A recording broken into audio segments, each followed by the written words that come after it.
The United States military projects an image of total self-reliance, especially when rolling out its most advanced next-generation platforms. Take a look at the F-35 Lightning II. To get a single F-35 off the assembly line, contractors require over 900 pounds of rare earth elements, specifically relying on metals like neodymium and terbium. Those specific materials are required for the plane's most critical systems to function. They power the electric actuators driving the flight control surfaces, and they generate the magnetic fields necessary for the precision targeting radars. We engineer the hardware and assemble the final product in the United States. But without raw materials refined inside Chinese borders, this $100 million jet does not fly. Beijing's near total grip on these geological resources didn't happen by accident. It is the result of a deliberate, coordinated strategy spanning 4 decades.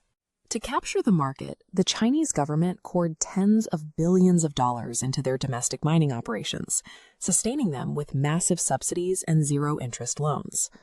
Armed with this state backing, Chinese firms flooded the global market with rare earth materials, intentionally driving international prices into the floor. Outside of China, commercial mining and refining companies simply couldn't operate at those negative profit margins.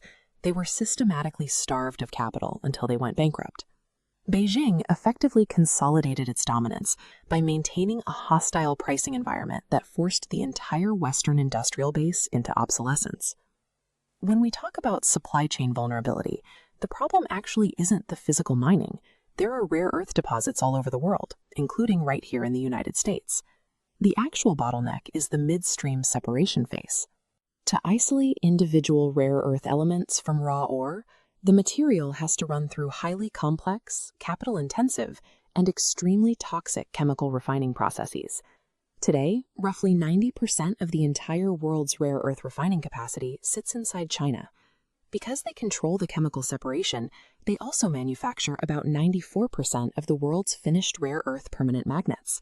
Even when a defense contractor builds a missile or a radar system in an allied country, the highly refined materials buried deep inside those systems are tied directly to Chinese infrastructure. By 2025, after decades of consolidating global dependency, Beijing began leveraging its position to exert direct pressure.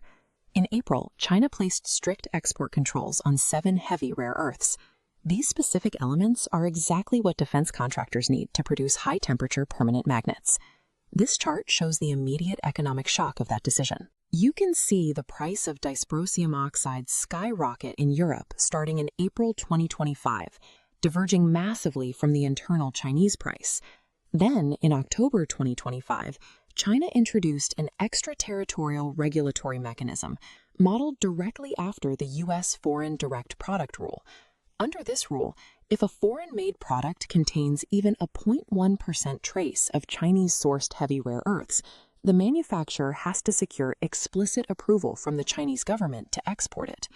Rare earths have transitioned into strategic dual-use assets, allowing China to exert direct geopolitical control over Western defense manufacturing through its refining monopoly. Policymakers in Washington quickly recognized the math. Maintaining a defense industrial base that relies heavily on adversary-controlled imports is an untenable national security threat.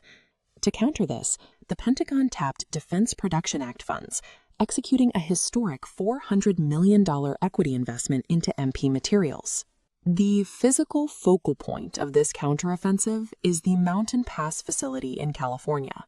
Alongside a $12 billion initiative called Project Vault, the goal here is to rapidly reconstruct heavy rare earth separation capabilities and build a secure, strategic stockpile right on American soil. The U.S. government is injecting billions of dollars to artificially jumpstart an industrial base that it allowed to atrophy over the last 40 years.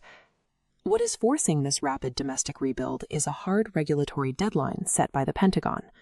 Under a new mandate starting January 1, 2027, U.S. defense contractors are legally banned from using rare earth magnets sourced from adversary nations. But that mandate is fighting physical reality. Designing, permitting, and safely constructing complex chemical refineries and metallurgical plants takes years.